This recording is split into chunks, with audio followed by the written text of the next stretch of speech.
From the right, they talk about abortion, marijuana, gay marriage, gender-neutral pronouns, bathrooms, and things like that. Because if they talk about what being right-wing really means, people won't support it, you know? Because right and left have to do with the economy. They have to do with, for example, privatization. So, of course, the right can construct a discourse that makes privatization seem good. But when we look at it in practice, you there, who depend on the Emerald Line here in Sao Paulo, you there, who depend on the Ruby Line, which used to have integration there, the Ruby Line, the Turquoise Line, and it passed through Luz Station and now it doesn't anymore because it was privatized, and you have to get off at Barra Funda to transfer. You think privatization is good, right? Cemeteries here in Sao Paulo were privatized. Cemeteries. And then the price of burying a person skyrocketed and the SUS, Unified Health System, was privatized. So, if you don't have the money to pay, you die, which is the same as in the United States, right? In the United States, someone gets run over in the middle of the street and says, "Don't call an ambulance, I'd rather stay here lying in the middle of the street." Because if you call an ambulance, you have to pay for the ambulance, pay for the stretcher, pay for the hospitalization, pay for the IV fluids, pay for the stitches, pay for the medicine, you pay for everything. You leave the hospital with a debt of $1 million.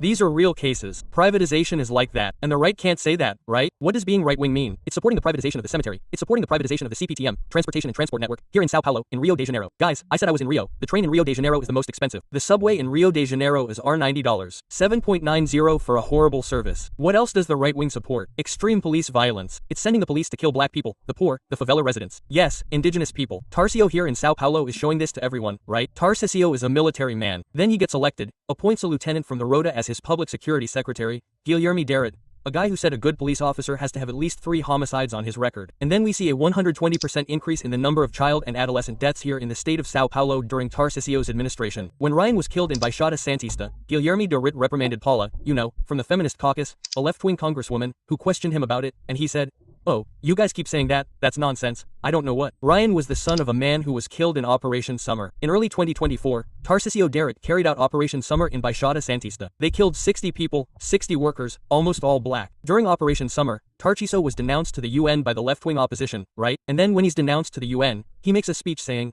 "You can denounce me to the UN, to the Justice League, or whatever. I don't care." Quote, "That's the right wing, and when the population doesn't know this, when they think that law is about defending the family, God knows, then it's very easy to deceive the people. Today, a video went viral. In bras of the military police and the military police beating up street vendors and taking their merchandise. This is new, no, it happens every single day. But today, a video went viral, right, with very heavy repression, right, mainly because of the delegated operation, a partnership between the pro-Bolsonaro mayor Ricardo Nunes and the pro-Bolsonaro governor Tarcísio to put military police officers on leave to go to bras to take the workers' merchandise. In one of these operations, the Senegalese worker there was murdered in broad daylight by the military police, right?